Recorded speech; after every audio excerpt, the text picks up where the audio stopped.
बिस्मिल्लाहिर्रहमानिर्रहीम रब्बिश्रह ली सदरी वयस्सिर ली अमरी वाहलुल उक़दताम मिन लिसानी याफ़क़हू कौली। সুপ্রিয় শিক্ষার্থীবৃন্দ, তোমাদের সবাইকে শুভেচ্ছা। আশা করি সকলে সুস্থ এবং ভালো আছো এবং তোমাদের একমাত্র প্রধান যে কাজ অর্থাৎ স্টাডি সেটা ভালোভাবে চালিয়ে যাচ্ছ। এর পূর্বে আমি তোমাদের প্রথম অধ্যায়ের কোষ প্রাচীর নিয়ে আলোচনা করেছিলাম এবং তারই ধারাবাহিকতায় পরবর্তী অংশ নিয়ে আলোচনা করব। তো প্রথম অধ্যায়টি হলো কোষ এবং কোষের গঠন। চিত্রটি খেয়াল করে, চিত্র আমি আগেও একবার তোমাকে মাঝে উপস্থাপন করেছিলাম কোষ প্রাচীরের গঠন দেখানোর সময়। তো এখানে আমরা তো বলেছিলাম যে একটা কোষের একেবারে উদ্ভিদ কোষের বাহিরের যে আবরণ সেটা তো কোষ প্রাচীর। তো কোষ প্রাচীরের মাঝখানে ভিতরের দিকে দেখো একটা যে সাদা যে লেয়ারটা আছে, আজকে আমরা এই সাদা লেয়ারটা নিয়ে আলোচনা করব। এতক্ষণে অবশ্যই বুঝে গেছো যে আমরা কি নিয়ে আলোচনা করতে যাচ্ছি। সাদা লেয়ার অর্থাৎ প্লাজমা মেমব্রেন। প্লাজমা মেমব্রেনের গঠন নিয়ে আমরা আলোচনা করব। উপস্থাপনায় আছি আমি ডক্টর মোহাম্মদ আজিজুল বারী, সহকারী অধ্যাপক উদ্ভিদবিদ্যা, আদিনা ফজলুল হক সরকারি কলেজ, শিবগঞ্জ, চাঁপাইনবাবগঞ্জ। চলো আমরা এখন মূল আলোচনায় যাই। প্রথমে আসো যে আমরা প্লাজমা মেমব্রেনের সংজ্ঞাটা একটু জেনে নিই। প্লাজমা মেমব্রেন হলো যে উদ্ভিদ এবং প্রাণী কোষের প্রোটোপ্লাজমকে ঘিরে যে সূক্ষ্ম স্থিতিস্থাপক সজীব বৈষম্যভেদ্য পাতলা পর্দা বিদ্যমান থাকে তাকে কোষাবরণী বা কোষ ঝিল্লি বা প্লাজমা পর্দা বলা হয়ে থাকে। এখানে একটা বিষয় খেয়াল করো, বৈষম্যভেদ্য ঝিল্লি এই কথাটা এই যে বলা হয়েছে। তো বৈষম্যভিত্তিক ঝিল্লি কেন বলা হলো? আমরা কিন্তু আগে অনেকে ভুল জেনেছি যে প্লাজমা পর্দা অর্ধভেদ্য পর্দা। তো অর্ধভেদ্য আর বৈষম্যভেদ্যের মধ্যে কিন্তু পার্থক্য আছে। অর্ধভেদ্য দ্রব এবং দ্রাবক উভয়ই কিছু কিছু পরিমাণে কিন্তু অর্ধভেদ্য পর্দার মধ্যে যেতে পারে, কিন্তু বৈষম্যভেদ্য পর্দা সে কিন্তু বৈষম্য তৈরি করবে। অর্থাৎ দ্রব এবং দ্রাবকের মধ্যে বৈষম্য কিরকম, যে দ্রাবক পদার্থকে বৈষম্যভেদ্য পদার্থ যেতে দিবে কিন্তু যেটা দ্রব সেটাকে কিন্তু যেতে দিবে না। আমাদের যে কোষে যে প্লাজমা মেমব্রেন থাকে বা কোষ ঝিল্লি সেটা বৈষম্যভেদ্য ঝিল্লি, অর্থাৎ এর মাঝ দিয়ে শুধুমাত্র দ্রাবক জাতীয় পদার্থ যেতে পারবে। তাহলে এটা মনে রাখবে যে প্লাজমা মেমব্রেন অবশ্যই বৈষম্যভেদ্য ঝিল্লি। তো কোষের এই যে বহিরাবরণ বা প্লাজমা মেমব্রেন যেটা বলছি, এটাকে 1855 সালে বিজ্ঞানী নাগেলি এবং ক্র্যামার প্রথম সেল মেমব্রেন নামে এটাকে অভিহিত করেন। পরবর্তীতে ডেরোবার্টিস প্লাজমা মেমব্রেন নামটি ব্যবহার করেন। প্লাজমা মেমব্রেন উদ্ভিদ এবং প্রাণী উভয় কোষে কিন্তু বিদ্যমান থাকে, কিন্তু উদ্ভিদ এবং প্রাণী কোষে প্লাজমা মেমব্রেনের বিভিন্ন ধরনের রূপান্তর দেখা যায় বা মডিফিকেশন দেখা যায়। যেমন আমরা প্রাণী কোষের ক্ষেত্রে মাইক্রোভিলাই দেখতে পাই, এছাড়া আরো কিছু রূপান্তর যেমন পিনোসাইটিক ফোসকা, ডেজমোজোম, ফ্যাগোজোম ইত্যাদি থাকতে পারে। এগুলা প্লাজমা মেমব্রেনের একটা বিশেষ ধরনের গঠন।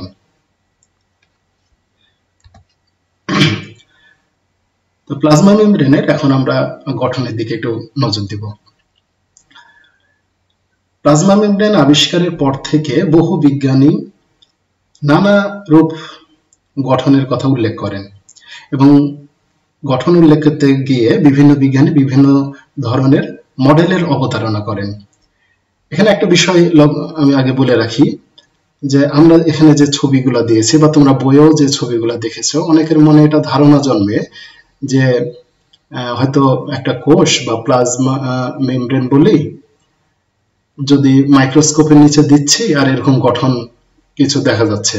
আসলে ব্যাপারটা এরকম নয়। প্লাজমা মেমব্রেন সংক্রান্ত যে চিত্রগুলা বইয়ে এবং বিভিন্ন জায়গায় আমরা যেগুলো দেখতে পাই সেগুলো কিন্তু এক একটা মডেল, অর্থাৎ প্লাজমা মেমব্রেনের বিভিন্ন কেমিক্যাল অ্যানালাইসিস করে বিজ্ঞানীরা গঠনটা কিরূপ হতে পারে এরকম কিছু মডেল দান করেন। এরকম কিছু মডেল এর মধ্যে উল্লেখযোগ্য মডেল হলো বিজ্ঞানী ড্যানিয়েলি এবং ডেভসনের স্যান্ডউইচ মডেল মতবাদ, রবার্টসনের ইউনিট মেমব্রেন মতবাদ এবং সিঙ্গার ও নিকলসনের ফ্লুইড মোজাইক মডেল মতবাদ।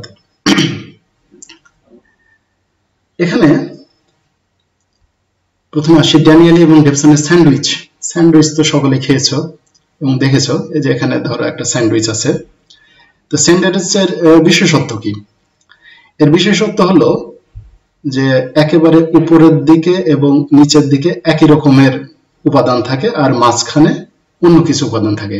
তো ড্যানিয়েল এবং ডেভসনের মতে উনি যেটা বলেন যে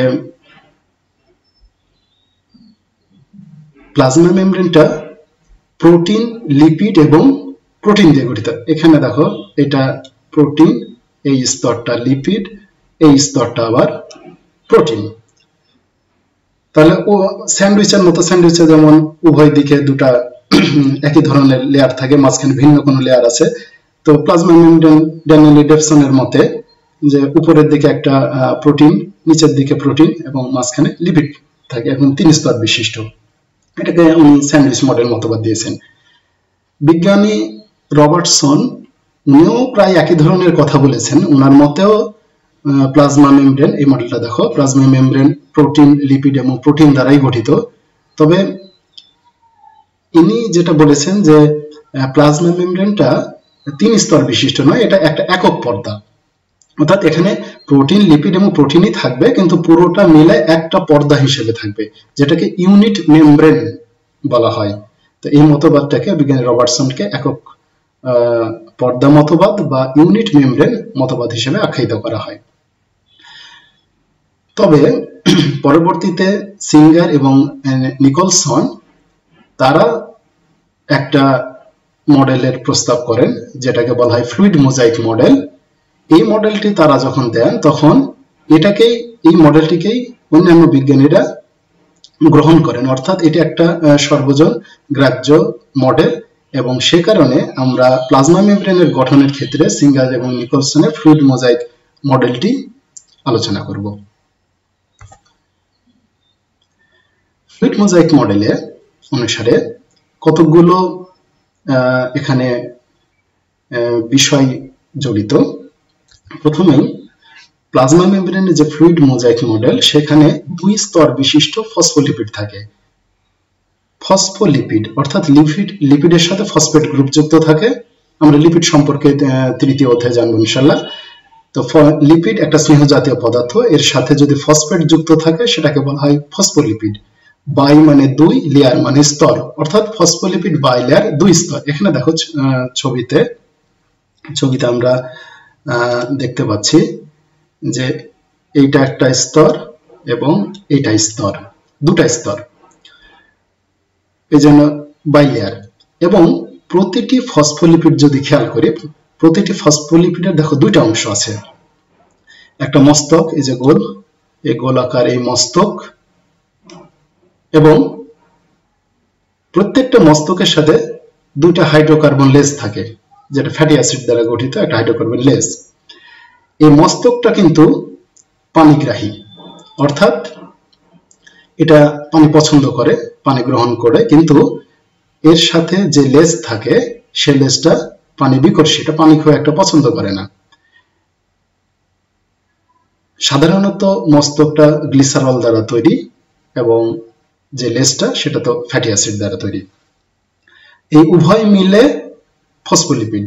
তাহলে এরকম প্লাজমা মেমব্রেনের গঠনের ক্ষেত্রে যেটা ফ্লুইড মোজাইক মডেল বলছেন সিঙ্গার এবং নিকলসন, সেখানে ওনারা আবার বলেছেন যে ফসফোলিপিড বাইলেয়ার, অর্থাৎ 2টা ফসফোলিপিড লেয়ার থাকে, যেখানে প্রত্যেকটা ফসফোলিপিডের 2টা অংশ থাকে। একটা হলো মস্তক যেটা গ্লিসারল দ্বারা গঠিত এবং 2টি হাইড্রোকার্বন লেজ। এবং আরেকটা বিষয় হলো যে এই যে 2টা স্তরে ফসফোলিপিড 2টা বিপরীত দিকে মুখ করে অবস্থান করে, অর্থাৎ লেজগুলো দেখো মুখ করে আছে, এটা বিপরীত দিকে মুখ করে ফসফোলিপিডগুলো অবস্থান করছে। এরপর আর কি থাকে প্লাজমা মেমব্রেনের, আমরা এই গঠনটাতে যদি যাই, ফসফোলিপিডের মাঝে মাঝে কিছু মেমব্রেন প্রোটিন থাকে, মেমব্রেন প্রোটিন বিদ্যমান। কি কি? সাধারণত দুই ধরনের প্রোটিন লক্ষ্য করা যায়। একেবারে ফসফোলিপিডের যেটা সারফেসে যদি থাকে, তোমরা এইটা খেয়াল করো, এখানে একটা প্রোটিন যে দেখা যাচ্ছে, এটাকে আমরা বলছি পেরিফেরাল বা প্রান্তীয় প্রোটিন, প্রান্তীয় বা সারফেস প্রোটিন, এটার আর একটা নাম আছে সারফেস প্রোটিন।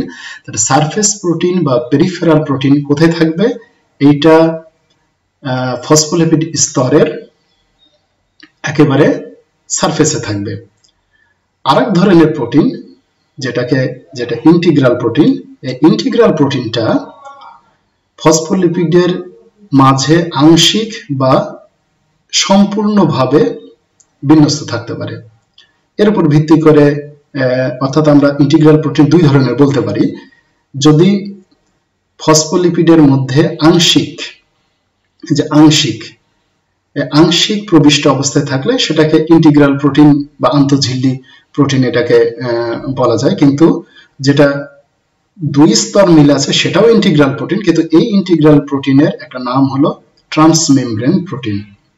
তাহলে ট্রান্সমেমব্রেন আমরা সেই ইন্টিগ্রাল প্রোটিনকে বলবো যে ইন্টিগ্রাল প্রোটিনটা ফসফোলিপিডের দুই স্তর পর্যন্ত বিন্যস্ত আছে। তাহলে এখানে এটা ইন্টিগ্রাল প্রোটিন, এটা একটা ট্রান্সমেমব্রেন প্রোটিন, এটা ইন্টিগ্রাল প্রোটিন, এটাও ট্রান্সমেমব্রেন প্রোটিন, এটা শুধু ইন্টিগ্রাল প্রোটিন, এটাকে আমরা ট্রান্সমেমব্রেন বলতে পারবো না।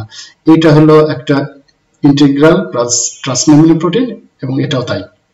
তাহলে আমরা দেখছি যে সকল এই ট্রান্সমেমব্রেন প্রোটিনই কিন্তু ইন্টিগ্রাল প্রোটিন, কিন্তু এই যে ইন্টিগ্রাল প্রোটিন এটা কিন্তু আবার ট্রান্সমেমব্রেন প্রোটিন নয়।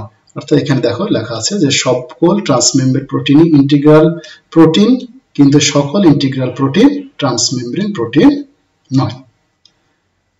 আশা করি বুঝতে পেরেছো বিষয়টা। এবারে আসো আর কি আছে। ফসফোলিপিড এবং প্রোটিন স্তরগুলোর সাথে ফ্লুইড মোজাইক মডেল অনুসারে কিছু কার্বোহাইড্রেটের উপস্থিতি আছে।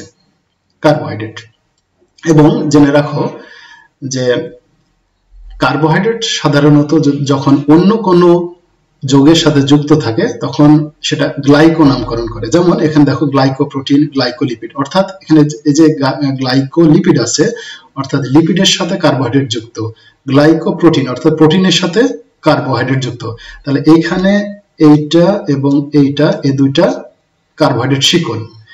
এবং এই যে ফসফোলিপিড স্তর, ভালো করে খেয়াল করো, এই ফসফোলিপিড স্তরের সাথে এই কার্বোহাইড্রেটটা যুক্ত আছে, এই কারণে এটাকে বলা হচ্ছে গ্লাইকোলিপিড।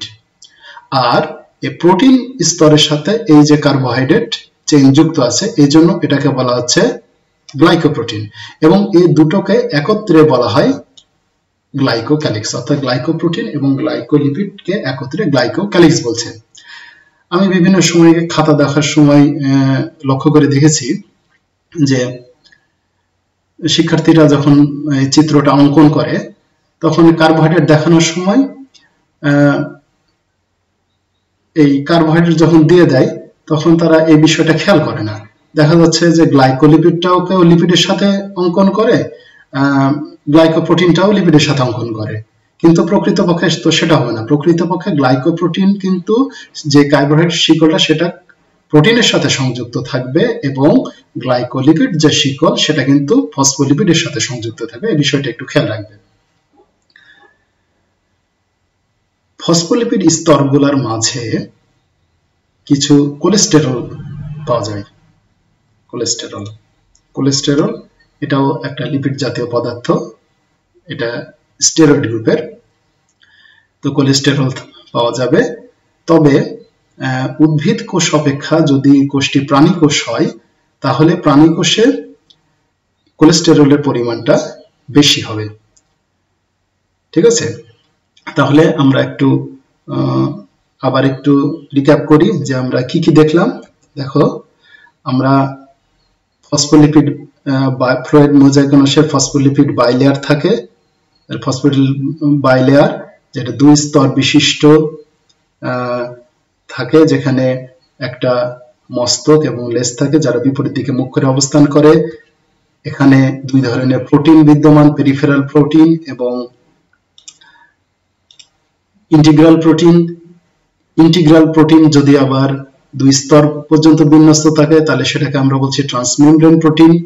কিছু কার্বোহাইড্রেট থাকে, সেই কার্বোহাইড্রেটটা যদি লিপিড স্তরের সাথে যুক্ত থাকে তাহলে সেটা গ্লাইকোলিপিড, যদি প্রোটিন স্তরের সাথে যুক্ত থাকে তাহলে সেটা গ্লাইকোপ্রোটিন, এবং দুটোকে একত্রে বলা হচ্ছে গ্লাইকোক্যালিক্স।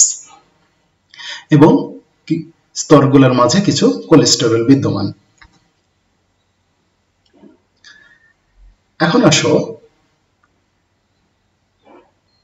এই যে মডেলটা, এই মডেলটাকে এটা এখানে একটু রঙিন ছবিতে দেখানো হচ্ছে প্লাজমা মেমব্রেনের। যে এই যে ফসফোলিপিড গুলা এখানে এগুলো ফসফোলিপিড, আর এই নীল কালার গুলা প্রোটিন, আর এগুলা কার্বোহাইড্রেট শিকল। ফসফোলিপিড গুলো প্রতিনিয়ত কাঁপুনি দিতে থাকে। প্লাজমা মেমব্রেনের মধ্যে ফসফোলিপিড গুলো স্থির থাকে না, মোট কথা তারা নির্দিষ্ট জায়গাতে এগুলো কাঁপতে থাকে ফসফোলিপিড গুলো। তো এই কাঁপুনির ফলে এমন হয় যে এদের মধ্যে দেখা যাচ্ছে এই ফসফোলিপিড আর এই ফসফোলিপিড এরা নিজ জায়গাটা পরিবর্তন করতে পারে, তবে কখনোই সেটা এক স্তরের ফসফোলিপিড অপর স্তরে যাবে না, একটা স্তরে, একক স্তরে, অর্থাৎ উপরের স্তরে যে ফসফোলিপিড গুলো থাকে দেখা যাচ্ছে কাঁপতে কাঁপতে নিজেদের মধ্যে স্থান পরিবর্তন করে, বা নিচের স্তরে যে ফসফোলিপিড আছে তারা নিজেদের মধ্যে স্থান পরিবর্তন করে। এই ধরনের মুভমেন্টটাকে বলা হয় ফ্লিপ ফ্লপ মুভমেন্ট। ঠিক আছে, ফ্লিপ ফ্লপ মুভমেন্ট। আবার এই গঠনটাকে ফ্লুইড, এবার আসো মোজাইক মডেল কেন বলা হচ্ছে? ফ্লুইড মানে তো তরল। আসলে এই লিপিড গুলো এই যখন কাঁপতে থাকে এদেরকে দেখে একটা তরল পদার্থের মতোই মনে হয়, এবং এর মাঝে যে এই যে প্রোটিন তারপরে কার্বোহাইড্রেট এগুলো এমন বিক্ষিপ্ত ভাবে অবস্থান করে যে দেখে মোজাইকের মতো মনে হয়। আসলে এই যে এখানে দেখো একটা মোজাইকের ছবি দেওয়া আছে। মোজাইক অর্থ কি? মোজাইক অর্থ হলো বিচিত্র, অর্থাৎ কোনো একক একটা গঠনের মধ্যে বিচিত্র রকমের জিনিসপত্র থাকবে। তাহলে এটা যদি পুরোটা একটা ফসফোলিপিড একক স্তর হয় যেটা তরল পদার্থের মতো হয়, এবং এর মাঝে ভাসমান অবস্থায় প্রোটিন এবং কার্বোহাইড্রেট গুলো বিক্ষিপ্ত অবস্থায় থাকে, এজন্য কিন্তু সিঙ্গার এবং নিকলসন এটাকে ফ্লুইড মোজাইক নামকরণ করেছেন। তবে তারা আরো একটা নাম দিয়েছেন, আইসবার্গ মডেল। মানে সমুদ্রের পানিতে যেমন বরফগুলো যখন ভেসে থাকে, আইসবার্গ গুলা, সেগুলা দেখতে যেরকম লাগে, এই তরলের মধ্যে, ফসফোলিপিড জাতীয় তরলের মধ্যে যখন প্রোটিন এবং কার্বোহাইড্রেট গুলো ভেসে থাকে দেখতে অনেকটা আইসবার্গের মতোই লাগে। সেই কারণে সিঙ্গার এবং নিকলসন এটাকে আইসবার্গ মডেল নামেও অভিহিত করেছেন। আশা করি শিক্ষার্থীরা বুঝতে পেরেছে বিষয়টা। এবার আসো প্লাজমা মেমব্রেনের রাসায়নিক গঠন আমরা জানি। তো প্লাজমা মেমব্রেনে তো আমরা দেখলাম যে এখানে প্রোটিন, লিপিড, কার্বোহাইড্রেট এই জিনিসগুলোই তো আছে। তো একটু মনে রাখার চেষ্টা করবে, প্রোটিন আছে 60 থেকে 80%, লিপিড আছে 24%, তার মধ্যে লেসিথিন প্রধান, কার্বোহাইড্রেট আছে 4 থেকে 5%, যেগুলোর বেশিরভাগই অলিগোস্যাকারাইড, এছাড়া সামান্য পরিমাণ লবণ ও পানি থাকে।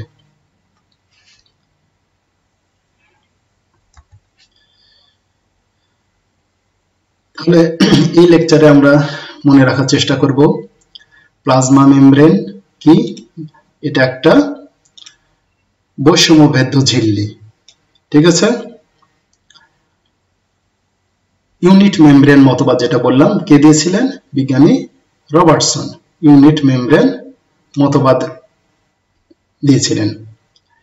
এখন পর্যন্ত সর্বজন গ্রাহ্য মডেল কোনটি? ফ্লুইড মোজাইক মডেল, প্লাজমা মেমব্রেনের ফ্লুইড মোজাইক মডেল। ফসফোলিপিড কয় স্তরে সজ্জিত থাকে? 2 স্তরে সজ্জিত থাকে। সব ট্রান্সমেমব্রেন প্রোটিন ইন্টিগ্রাল প্রোটিন, কিন্তু সকল ইন্টিগ্রাল প্রোটিন ট্রান্সমেমব্রেন প্রোটিন নয়। বিষয়টা মনে রাখবে। প্রাণী কোষের ঝিল্লিতে কোলেস্টেরল অপেক্ষাকৃত বেশি থাকে। ফ্লুইড মোজাইক মডেলকে আইসবার্গ মডেলও বলা হয়। এই বিষয়গুলো একটু মনে রাখার চেষ্টা করবে। এবার আসো একটা সৃজনশীল প্রশ্ন আমরা লক্ষ্য করি।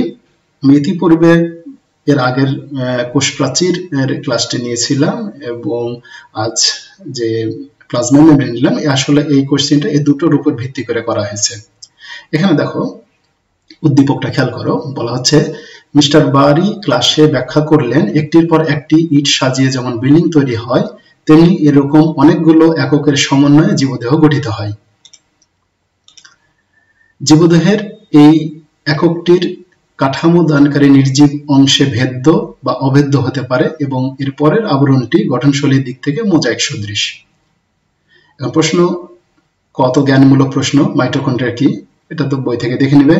লাইসোজোমকে আত্মঘাতী থলি বলা হয় কেন, এটার উত্তর আমরা পরে আলোচনা করব কোনো ক্লাসে। মেনলি গ এবং ঘ নাম্বার প্রশ্নটা খেয়াল করো। উদ্দীপকে উল্লেখিত নির্জীব এবং মোজাইক সদৃশ আবরণের মধ্যে পার্থক্য দেখাও। তাহলে এখানে নির্জীব অংশ কোনটা? উদ্দীপক অংশের নির্জীব অংশ কিন্তু কোষ প্রাচীরটি। এবং মোজাইক সদৃশ আবরণ কোনটা? Plasma membrane. অর্থাৎ এখানে তোমাকে কোষ প্রাচীর এবং প্লাজমা মেমব্রেনের পার্থক্য দেখাতে হবে। উদ্দীপকে ঘ নাম্বার প্রশ্ন, উদ্দীপকে উল্লেখিত মোজাইক সদৃশ অংশটির গঠন বিশ্লেষণ করে তার নামকরণের সার্থকতার সপক্ষে তোমার মতামত দাও। তাহলে এইখানে মোজাইক সদৃশ অংশটি তো আমরা জানি যে প্লাজমা মেমব্রেনের, তাহলে ফ্লুইড মোজাইক মডেলটি এখানে আলোচনা করতে হবে। তো এই কাজটি তোমরা লেকচার শোনার পর চেষ্টা করবে বাসায় নিজে নিজে লেখার জন্য।